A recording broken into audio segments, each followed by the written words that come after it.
एक गांव था जहां पे पानी की बहुत ही समस्या थी। तो उस पानी की समस्या सॉल्व करने के लिए गांव वालों ने क्या किया, दो लोगों को काम पे रख लिया। उन दो लोगों को ठेका दे दिया कि आप कहीं से जाओ और पानी लेके आओ और हमें गांव में सप्लाई करो।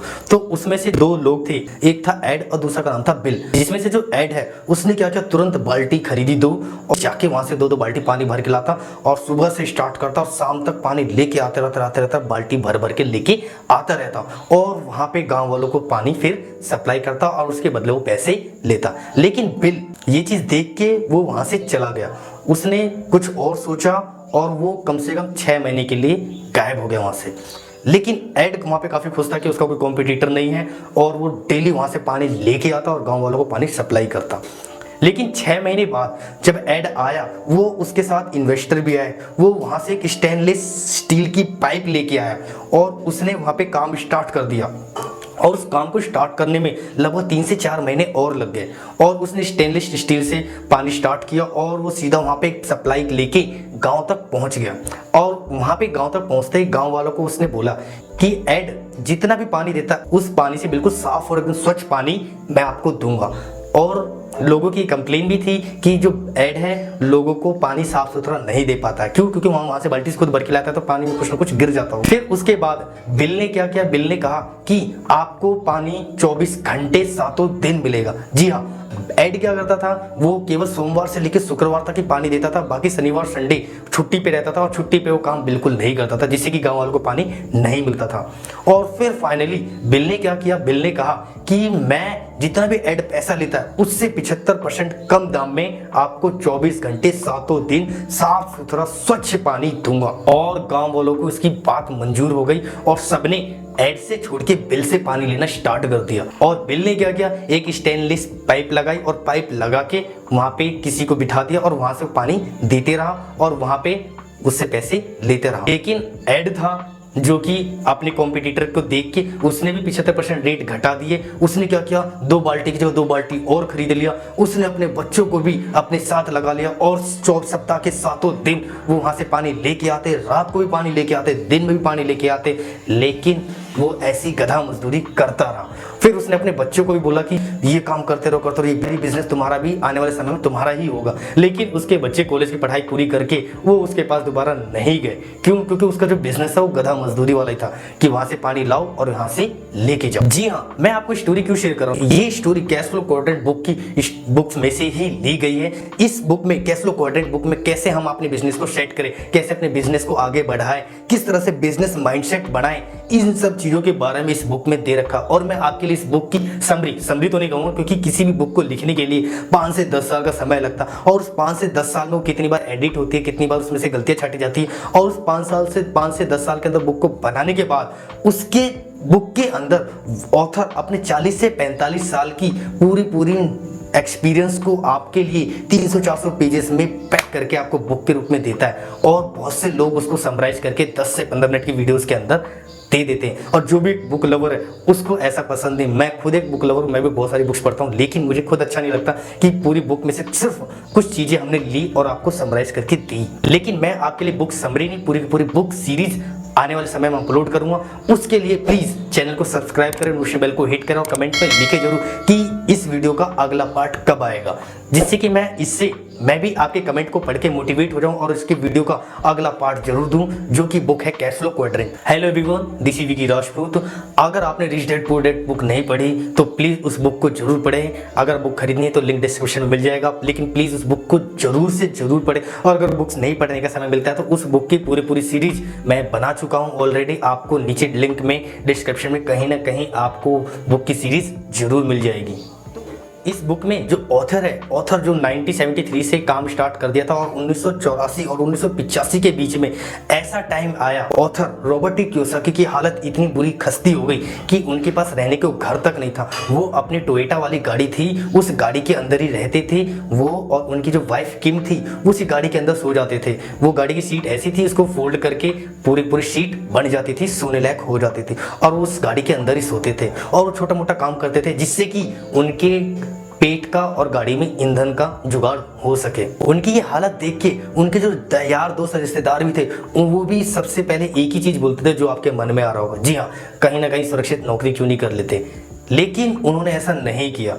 क्यों नहीं किया आपको इस वीडियो के लास्ट में जरूर बताऊंगा। फिर उसके बाद 1985 में काफी स्ट्रगल करने के बाद उनका जो दोस्त था, उनकी ये हालत देख के उसने अपने यहाँ बेसमेंट में उनको रहने की जगह दी और वो वहाँ पे कम से कम 9 महीने तक उस बेसमेंट में रहे। लेकिन उन्होंने अपने जो रिच डैड थे उनकी बात को अच्छी तरह से गांठ बांध ली थी। उनके अंदर जो एनर्जी थी, जो मोटिवेशन था, वो वहीं से आ रहा था। और एक स्टोरी और है जिस वजह से उनका मोटिवेशन वहां से बना हुआ था और उन्होंने फाइनली डिसाइड कर लिया था कि उन्हें जॉब नहीं करनी।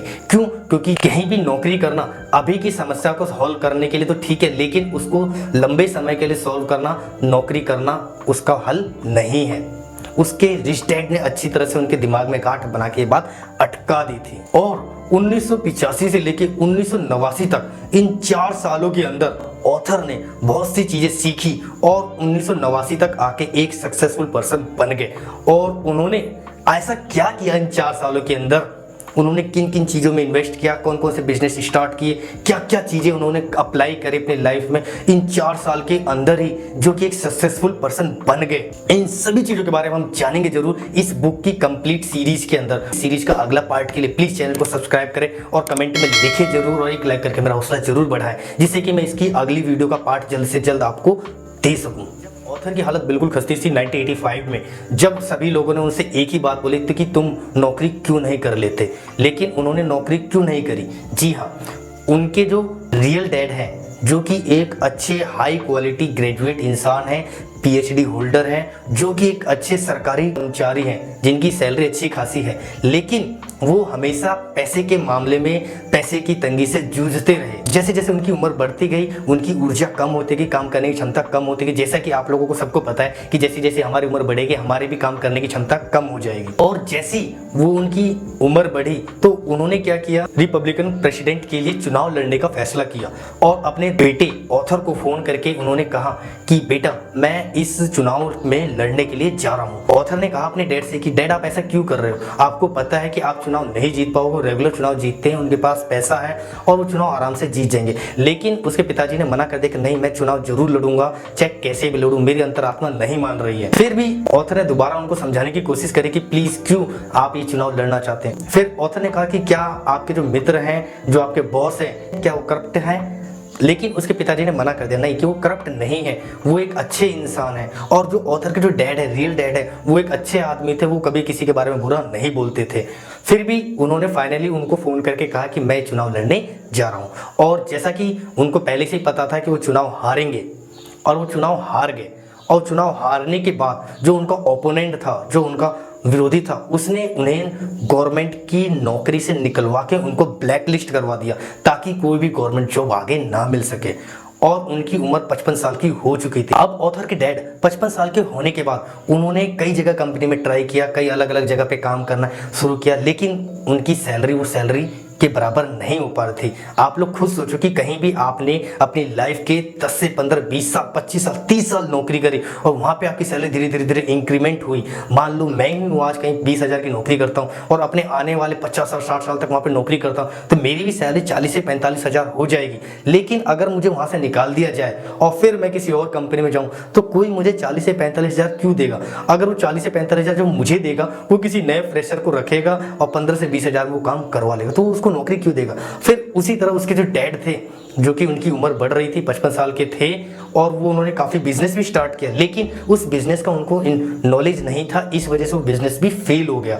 और उनके पिताजी की ऐसी हालत देख के ऑथर ने मन में ठान लिया कि उन्हें ऐसी हालत नहीं करनी है। और इसी तरह उसके दूसरी तरफ जो उनके रिच डैड है, रिच डैड मतलब उसके जो माइक है, फ्रेंड है माइक के जो डैड है, रिच डैड, उन्होंने अपनी लाइफ की पढ़ाई भी पूरी नहीं करी। उन्होंने अपनी 10वीं की पढ़ाई भी पूरी नहीं करी, वो भी अधूरी छोड़ दी। और अधूरी छोड़ने के बाद काम में लग गए, जो बिजनेस में लग गए और अपने बिजनेस को धीरे धीरे एक्सपेंड करने लग गए। और आज की डेट में जब उनके डैड, जो कि उनके रियल डैड हैं, वो आज की डेट में पैसे की तंगी से जूझ रहे हैं और पैसे की तंगी की वजह से उनके शरीर भी कमजोर होता जा रहा है। लेकिन इसी के विपरीत तरह के जो रिच डैड, माइक के जो फ्रेंड डैड हैं, वो आज के ज़माने में उनके पास ढेर सारा पैसा है और तो और समय के साथ बढ़ते बढ़ते उनकी एनर्जी और बढ़ती जा रही है। क्यों? क्योंकि अच्छा खा रहे हैं, अच्छा पी रहे हैं, तो एनर्जी भी और बढ़ेगी। उनके पास हेल्थ भी अच्छी है, उनके पास पैसा भी अच्छा है, नौकर चाकर है। तो उन दोनों के बीच ऐसा क्या डिफरेंस है?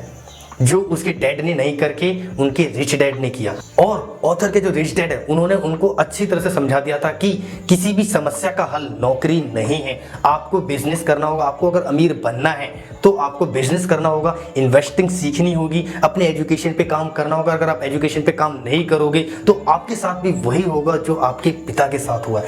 तो वहाँ पे ऑथर ने पहले ही सोच लिया था कि वो जॉब नहीं करेंगे चाहे वो कुछ भी हो जाए। उसी मोटिवेशन को लेके उन्होंने अपनी लाइफ की शुरुआत करी और 1985 से लेके 1989 तक वो एक अच्छे खासे पैसे वाले बन चुके थे, लेकिन अच्छी तरह पूरी तरह अमीर नहीं बने थे, जिस वजह से कि वो रिटायर हो जाए और उनको कभी काम ना करना पड़े। लेकिन इतने अच्छे खासे सक्सेसफुल पर्सन बन चुके थे लोगों की नज़र में कि हाँ ये अच्छे खासे पैसे कमा रहे हैं। ऑथर के जो रिच डैड है उन्होंने उनको स्पष्ट क्लियर कहा था कि मैंने तुम्हें तुम्हारी बिजनेस की बेसिक चीज़ें, बुनियादी चीज़ें तुम्हें सिखा चुका हूँ, अब इनका उपयोग करो और आप इससे भी बड़े अमीर बनो। और वहाँ पे ऑथर ने फाइनली डिसाइड कर चुके थे कि वो भी अमीर बनेंगे। और 1985 से लेकर 1989 तक उन्होंने 4 साल के अंदर ऐसा क्या किया जिसकी वजह से उनका बिजनेस ग्रो हुआ, एक सक्सेसफुल पर्सन बने। इन सभी चीज़ों के बारे में हम पूरी सीरीज में सीखेंगे।